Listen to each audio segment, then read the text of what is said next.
Welcome to Mississippi History from a Christian Perspective. I'm your host, Tracy Robinson. Spain was not as strong in the New World as believed.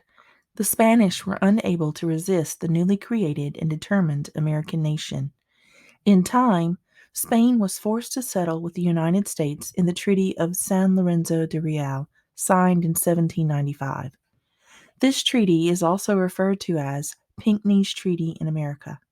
The treaty gave Americans all the territory above the 31st parallel and access to the shipping lanes in the Mississippi River.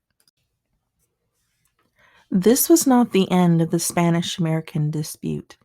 In 1797, nearly 2 years after the signing of the treaty with Spain, the first agent of the U.S. government arrived in Natchez.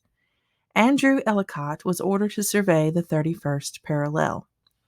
Then the arrival of Percy S. Pope with a small squad of soldiers added to the controversy. Pope announced he had come to occupy Fort Rosalie for the United States. In 1798, Captain Isaac Guyon was commissioned to take command of Fort Rosalie for the United States. He gave the Spanish a deadline to remove their troops from Natchez. On August 6, 1798, a week after the Spanish left, Winthrop Sargent arrived as the territory's first governor under U.S. dominion. The new U.S. territory was called the Mississippi Territory. For a time, the area was commonly known as the Old Southwest. The territory extended from Georgia on the east to the Mississippi River on the west. The southern boundary, formed just below Natchez and a line running due east from the Yazoo River, marked the northern boundary. Everything above the northern boundary was considered Indian territory. Everything below the 31st parallel was still in the hand of the Spanish. The Mississippi Territory's population was increasing rapidly. Counties began to form around central areas where people were inhabiting, and by 1817, when Mississippi was admitted as a state, the number of counties had increased to 14, and the total population had increased by 750%. The transfer of vast land areas from other countries to the United States opened many new missionary opportunities to those willing to go. Under the first article of the Northwest Ordinance of 1787, freedom of worship was firmly established. The growth of churches echoed the growth of the population. All denominations increased in memberships and in the number of established buildings. From 1817 to 1860, churches experienced phenomenal growth. 1 year after Mississippi entered the Union as its newest territory, a man named James McCready pioneered a new religious movement in Kentucky known as the Camp Meeting Revival. Methodists, Baptists, and Presbyterians recognized the value of this type of meeting and soon organized yearly camp meetings of their own. People would travel for miles to attend these revival meetings. Families camped in tents and prepared their food by campfires.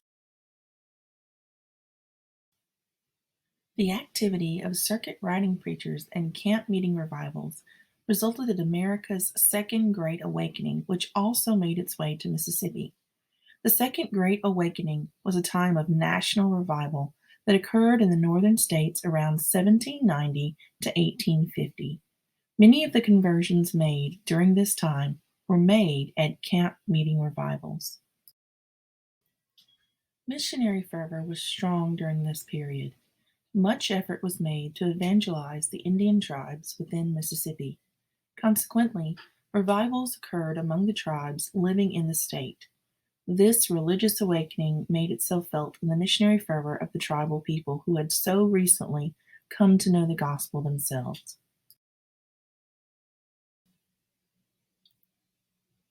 The large size of the new Mississippi Territory was misleading. The Indians occupied large portions of the upper territory. Since new settlers were eager for the rich land, this created constant hostility in the early days of the territory. While the settlers were at peace with the Choctaw and Chickasaw tribes, they were unable to make any kind of satisfactory settlement with the Creek Indians. Then, in 1812, the Creek Indians joined the British and began attacks upon settlers. General Andrew Jackson called upon his friends in the Choctaw and Chickasaw nations to help defeat the Creeks. At the Battle of Horseshoe Bend, General Jackson and his allies defeated the Creek Nation. One of the outstanding leaders of the Choctaws in the War of 1812 was Chief Pushmataha. The Council of the Choctaw Nation met to decide on whose side they would fight. Pushmataha pledged loyalty to the United States and predicted the fall of the Creek Fort in the territory. The chief would later die in Washington in 1824, where he was visiting his comrade-in-arms, Andrew Jackson.